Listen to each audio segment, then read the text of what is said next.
Dabarkads, ikaw ba ay maraming followers? Or maraming mga friends sa FB mo, Dabarkads? Pero, unti lang po yung nagla-like at mga nagbi-view sa video mo. Bakit kaya?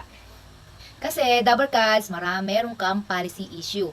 Kapag may policy issue ka sa FB Reels mo, nililimitahan lang ni Tatay Mets yung mga nanonood sa Reels mo. Kaya ikaw, Dabarkads, ngayon pa lang pumunta ka na sa dashboard.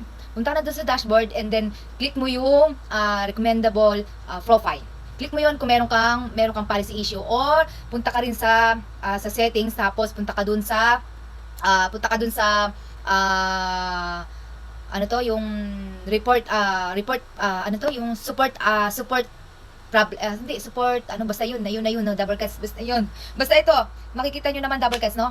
Ay, basta yan, Dabarkads, makikita nyo naman yan, Dabarkads. Kaya, Dabarkads, kung meron kang policy issue, ngayon pa lang, tanggalin mo na para ma-review mga friends mo or sa mga hindi mo friends, Dabarkads, no? Kaya kung policy issue, Dabarkads, tanggalin mo na kasi hindi ka, kahit anong tumbling mo dyan sa FB Reels mo or kahit anong upload mo dyan sa FB Reels mo, hindi ka pa rin mabibigyan ni Tatay Mets na makita ka ng mga Dabarkads natin. Kahit hindi mo sila friends sa FB, hindi ka pa rin nila makikita kasi may policy issue ka. Kailangan malinis, Dabarkads, no? Kung meron kang policy issue, marami kang policy issue, or natanggalan ni Tatay Mets yung mga dati mong video na nagkaroon ng violation, para sa akin, Dabarkads, advice ko lang sa'yo, gumawa ka na ng bagong account, Dabarkads. Kasi ganyan din ang nangyari sa akin doon sa isa kong account na ganito. Yan, nakita nyo.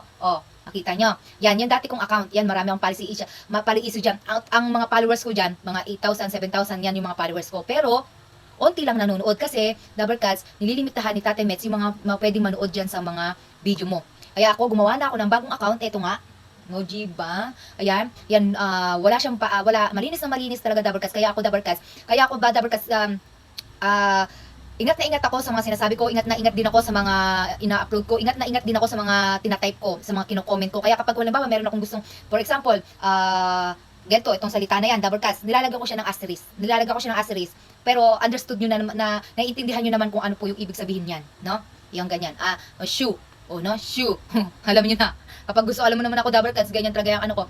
Kaya, Dabarkads, kung meron kang policy issue, tanggalin mo na. Kasi, hindi ka, kahit anong tumbling mo dyan, hindi ka inirekomenda ni Tatay Mets sa mga madlang people or Dabarkads o kapamilya, kapatid pa yan. Hindi ka niya papayagan na makita ng mga Dabarkads natin. Ganun lang po, Dabarkads. Kung maintindihan ka, follow and share naman, Dabarkads. Bye-bye.